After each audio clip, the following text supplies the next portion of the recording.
जय हिंद दोस्तों। One rank one pension हो, इक्वल एमएसपी हो, डिसेबिलिटी पेंशनों पर आगे क्या रणनीति है, आगे हमारे संगठन क्या करने जा रहे हैं। एक तरफ तो छित्र परेड है और जूता परेड है और अब कंबल परेड है। मैं सभी वीडियो दिखाऊंगा और इसके जवाब में एफबीए के जो अध्यक्ष हैं उन्होंने क्या कहा है। दोनों पहले बातें करते हैं। चलो बात करते हैं छित्र परेड, जूता परेड और कंबल परेड की। ये वीडियो आपने देखा तो हम उसको कंबल परेड किया जाता है। आपने सुना होगा कंबल परेड क्या है। किसी एक आदमी ने अपना कंबल को उठा के उनका पीछे का साइड से लेकर आके उनको ऊपर डाल देंगे। तो अगला जो फौजी जितना भी बैठा है, आप इनको पूछ के देखना, सभी बैठा हुआ है और 4-5 कंबल उसके ऊपर से और लग जाएंगे। अब इतना मारेंगे चारों तरफ से, जिससे मारने के बाद सब निकल जाएंगे वहां से। ये जो हम लोग यहाँ पर जंतर मंतर पर हम लोग आंदोलन चला रहा है, 8 महीने से चला रहा है। और अभी हमारे ये फौजी भाई हैं, इन्होंने कहा है कि मैंने जो परसों वीडियो डाला और वो गलत है और पूर्व सैनिकों के आत्मसम्मान को चोट लगी है और इस सब आपके ऊपर 28 लाख सैनिकों की नजर है कि आप कैसे disability pension, one rank pension की विसंगतियों को सरकार के सामने कैसे रखा जाएगा। लेकिन अभी आप इन्होंने ये बात करी है, आप इन्होंने कंबल परेड, एक और नई परेड है जो शायद आप जानते होगे, सुना तो हमने भी है।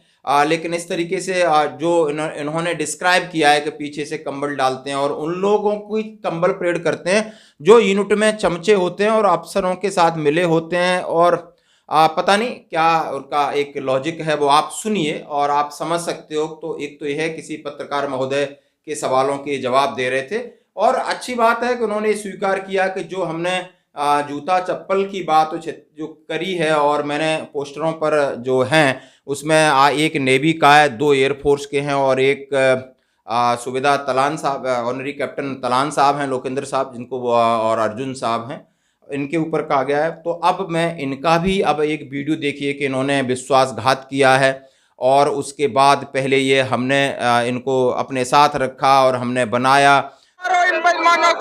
डॉक्यूमेंट लेके जयपुर में बैठ गया, गुमराह करते रहा। फेडरेशन ऑफ वेटरन एसोसिएशन का बैनर लगा यहाँ पर। आपको सबको पता होना चाहिए, बेईमानी के साथ इन्होंने हमारे साथ में गद्दारी किया है। ये 12 तारीख तक, 12 सितंबर तक ये ईमानदार थे।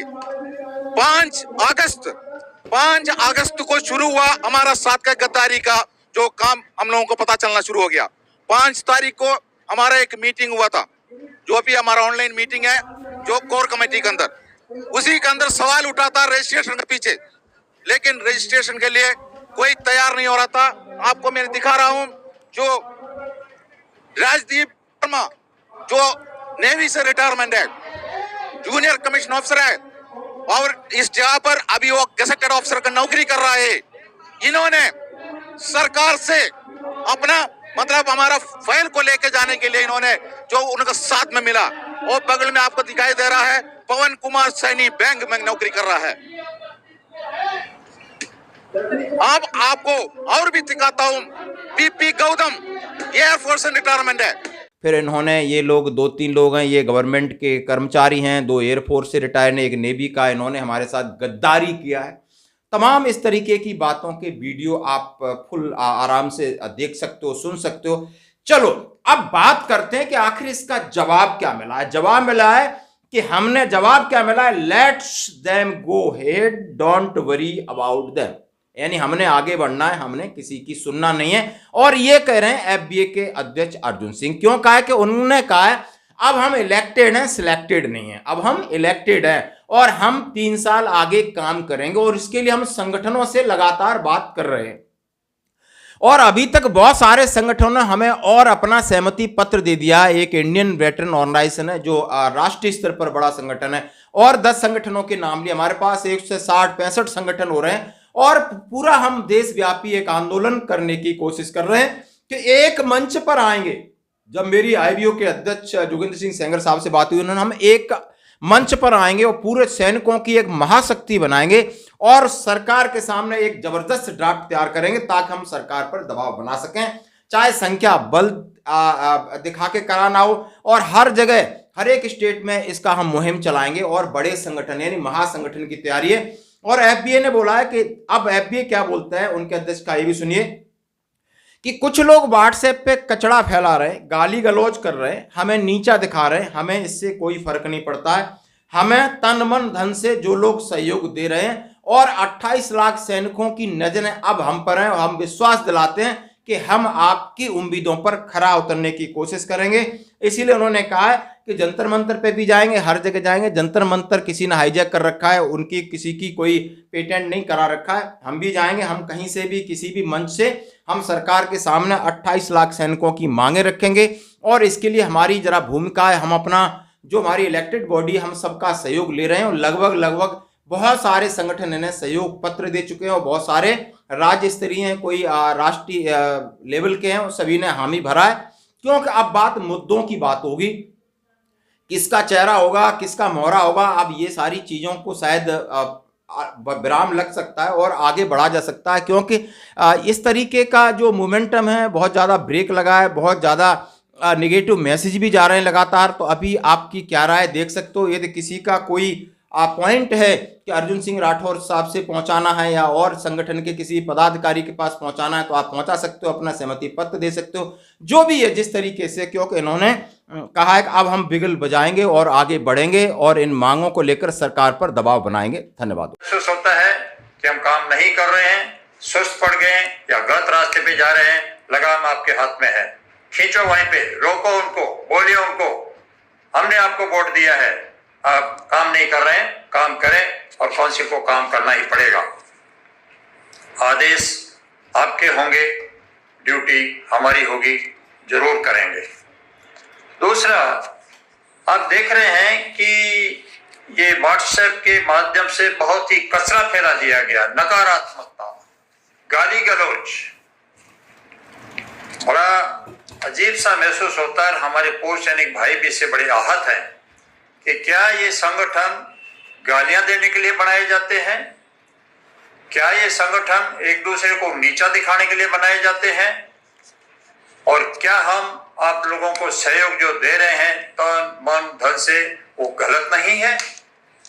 निश्चय ही उनका इस प्रकार से आहत होना स्वाभाविक है। मैं उनसे सहमत हूं और साथियों, आगे से इस प्रकार की जो भी नकारात्मक शक्तियां हैं उनको नकारें, मत सुनो, मत ध्यान दो। आप कंसंट्रेट रहें, जिस काम के लिए जो एसोसिएशन बनाए जाते हैं वो उस हिसाब से ही काम करें।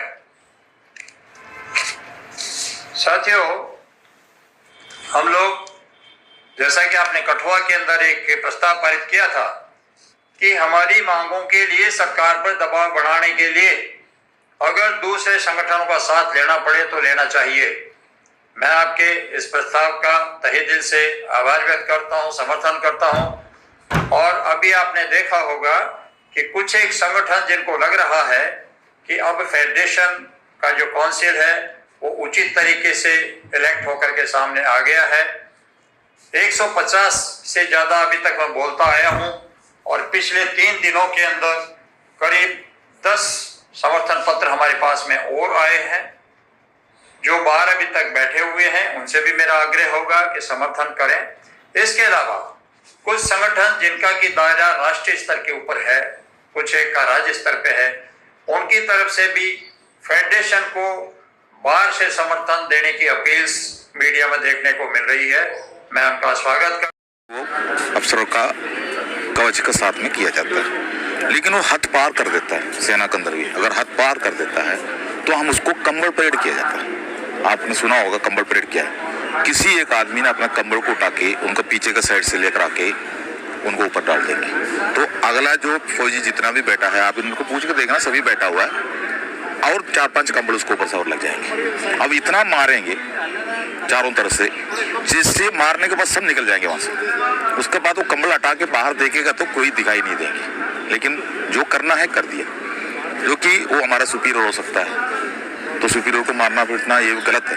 अब उन्होंने सभी ने मारा हुआ है तो वो सुधर जाएंगे, क्योंकि वो हद पार कर दिया। उसी जैसा जो हम लोग यहाँ पर जंतर मंतर पर हम लोग आंदोलन चला रहा है, 8 महीने से चला रहा है। आपको ये पता होना चाहिए, बहुत बड़ा संघर्ष है, ऐतिहासिक धरना है हमारा ये, जो कि ये जैसे जवान का जब धरना है, इसमें कोई अफसर नहीं है, सबका सैनिक संघर्ष कमेटी द्वारा इसको चला रहा है, जो उनके नेतृत्व में चल रहा है। जब उनका कम से कम 16 साल हो चुका है सबका सैनिक संघर्ष कमेटी जन्म लेके, वो 16 साल से वो बिका नहीं। 16 साल से उन्होंने अपना संगठन के अंदर अफसरों को आने नहीं दिया, पॉलिटिकल का आने नहीं दिया।